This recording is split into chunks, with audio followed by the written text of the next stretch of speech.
Hello, Michael Swain here after Kansas basketball 79-75 lost to Iowa State here in Hilton Coliseum. That was a pretty poor performance, I think, from KU defensively, but at the same time, it's an incredible shooting performance from Iowa State. Look, there's a lot to break down with this game, both in terms of the micro of this performance, of KU's road performances, and the macro. Look, KU's effort to win the Big 12, like this is a pretty big game for that. You know, as it pertains to the micro of this contest, there's some positive aspects of it, right? If you want to look at the offensive end, right? KU puts up over 70 points against Iowa State at home. This is one of the best defenses in the conference. You know, KU did okay turning the ball over, right? Only 12 turnovers. Self has said 10 or 11 is where KU needs to be, and Iowa State is the best team in the country at forcing turnovers, and KU didn't have a 28 turnover game like we've seen them have. But there were some crucial turnovers at crucial points in the game, right? You think about early in the second half, Hunter Dickinson throws it away blindly on the wing, and it turns into a layup on the other end. And those are the types of plays that are just killers for KU. So those are the types of turnovers, right, that KU needs to limit. But I thought the mental mistakes, for the most part, weren't there. I think you saw more of the mental mistakes coming in the ability for KU to close out on three-point shooters once guys got hot. Right, we saw it against West Virginia. When Raekwon Battle started making threes, there were still some miscommunications, missed assignments that led to him continuing to get open over and over again. And you saw that tonight.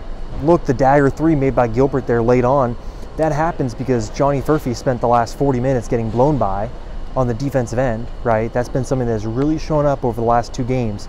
His teams are really trying to take him off the dribble because he's not strong enough yet to be able to hold his ground against those players.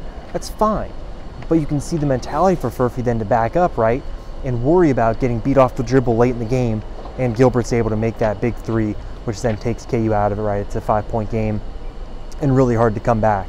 Like, those are the types of mental errors. And Bill Self also outlined another play that I've not been able to find yet in his post-game press conference, where I guess there was a situation where he didn't name names, so we'll have to go and find it, but where someone got frustrated, KU was switching everything defensively, and then that person did not switch, tried to fight over the screen, leaves the roll man open, and all of a sudden it's an open shot at the rim. So those are some of the issues for KU, right? It comes down to mental sharpness, paying attention to the scouting report, knowing who you're going against, what their strengths are. And those have been some of the recurring issues here, right? I think the mental ability to stay focused on the road has not been great. And I think macro, that's a big issue for KU. Because think about this.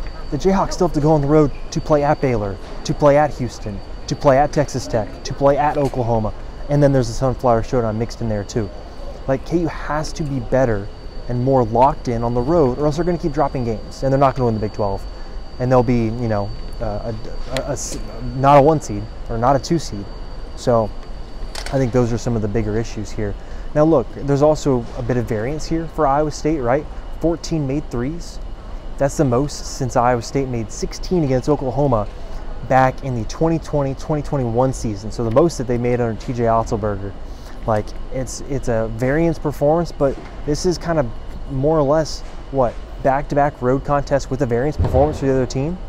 You know, at some point there's a common denominator here, and it's Kansas, right? Defensively, they've not been good enough, and I think that is a huge issue going forward. Now, I think in terms of positives, right, Johnny Furphy continues to play at a really high level.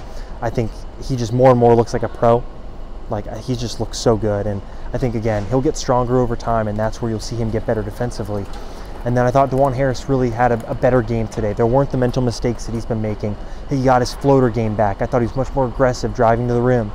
Obviously, he didn't get double digits. That's, if you want to joke, that's why KU lost, you can. But I thought he had a better game. Kevin McCullough's efficiency has fallen off a cliff here lately. I have not looked at the actual numbers, but it was another game here of sub 40% from the field for him. Really struggled from three. I think it's kind of a very similar time frame to last year when McCullough started to struggle shooting the ball. So that's something to watch going forward too, because the one thing that someone like Jalen Wilson had last year, I think Kevin McCullough's trying to do, is the pound the ball, get to the rim, draw a foul, get KU easy points. But he's not able to do that as frequently as Wilson was last year, because I think that was just something that made Jalen such a special player. So yeah, overall, I think a bad loss for KU. It's one of these situations where it's a bad loss because of the previous losses, right? At face value, losing to Iowa State on the road is not a It's not bad, right? This team is really hard to beat at home. They've already beat Houston at home. But this game was so important because of the fact that KU lost those games at UCF and at West Virginia. And so it's a tough road ahead now, right? KU has technically matched its worst start to Big 12 play of the Bill Self era, 4-3. That's what the Jayhawks were in 2020, 2021. Obviously, I think everyone around the program hopes it ends a little bit better, or a lot better than that season ended. But a tough setback for KU. Now they head back home, get a game against Oklahoma State, and then it's the big game against Houston, which will be another litmus test for KU. So those are kind of my thoughts. Obviously got plenty up on the website. Check out what Bill Self had to say post-game. I thought he was really good talking about the broader game, but also I think the Big 12, right? Because this is the only time KU will play Iowa State this season, which definitely feels really weird. I'm not a fan of it, but it's a new world of college athletics, right? You know, some of these fun, if you want to call it rivalry, but more regional games, right? Teams that have played for a long time, kind of going away, so that's a bummer. But obviously, plenty on the website and plenty to come in the days ahead. Thanks for watching.